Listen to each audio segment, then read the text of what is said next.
Bulayaan kiyya bismillah alhamdulillah salatu wassalamu ala rasulillah sallallahu alaihi wasallam. Har'a oduu haaraa wayii isinii qaba oduu gammachiisaa wayiiti. Isheen duratti waan jedhee olumaa waan jedhan jedhe koronaan kuni daaw'iidhaa jedhe daaw'aa namni haga koronaa daaw'aa godhe hin jiru jedhe addunyaa irratti.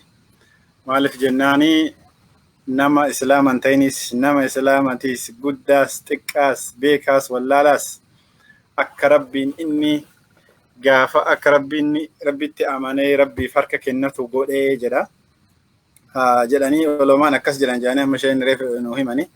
Namni koronaa jalaan awwaatiin awwaatuman hennee jedhanii dubbii dhugaati wanti duuba warri koronaa jalaa awwaate ni jira namni islaaman ta'inillee sanirraa bulchaa magaalaa Minneapolis obboleessa keenya Jacob Frey. We love to say thank you very much. Mr. Jacob Frey kuni warri iskiina laalu jirtanii agartanii bulchaa magaalaa Minneapolisiti. Yeroo jalqabaatiif biyya tana keessatti Ramadaana guutuu salaata shanan irratti akka adaana namni marti dhaga'u. Ka argitee keessa masjida keessatti mana keessatti adaannu kanaa miti. Kuni amma daaw'aa koronaa awwaate jedhama kun amma akka Ustaan Reef jedhan sani. Mr. Jacob Frey kuni I nominate this guy for president inshallah ta'ala.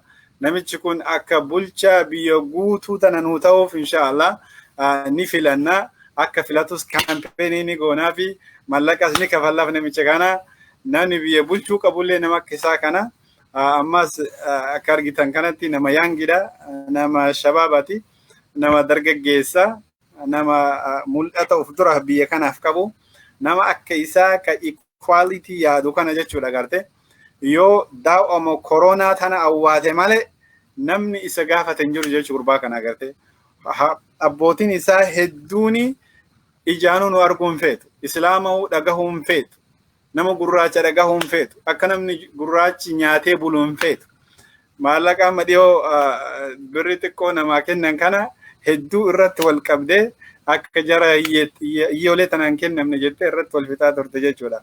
Namni akka isaa kuni biyya kana keessatti nu haa baay'atu ijoolleen teennasi akka isaa kanatti argitee bakki inni ga'e kana gahanii waan inni dalage ol akka dalagan du'aa goonaaf ijoollee teenna inshallah ta'ala. Mr. Jacob, thank you for responding to Corona's da'wah inshallah ta'ala. Mr. Jacob, Rabbi sirra jaalatu. We love you, we respect you, we honor you inshallah ta'ala.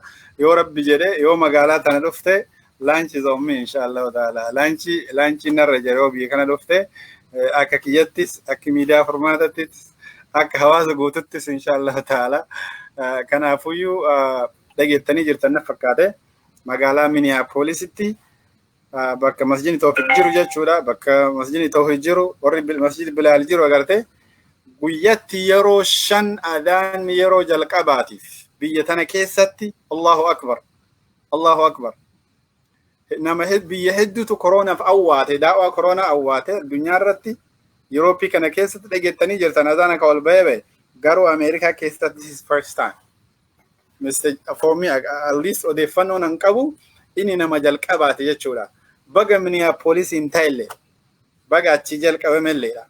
Akka hawaasa keenyatti illee sochii gurguddoo namni caalallee godhu ka miidiyaa qabanii ka argitee qophii garaagaraa yeroo mara qopheessanii nu waamanillee isaan uummata keenya qachiisanii inshallah ta'ala uummata keenya ka islaamaa ka oromootii fi ka somaaleetii fi hawaasa biraatis inshallah sochii isaan godhaniini dabalannaa koronaan dhufee waameeni namichi kun agarte akka adaanni guyyatti yeroo shan adaanni bahamu ajaje akkasi seerarra oole duratti si argite imaama wajjin galgala kana haasofne wanti dhuguma jechuudha inshallah ta'ala.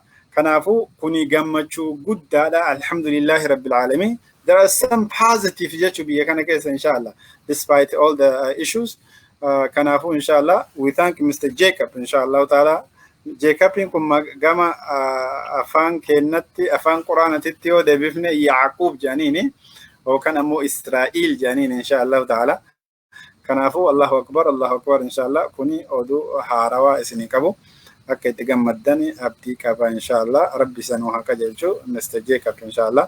Gaafa inni pirezidaantummaaf kadeemu dorgomu taate inshallah namni dura vootii godhuufi akka nama islaamaa ta'e shakkii irraan qabu.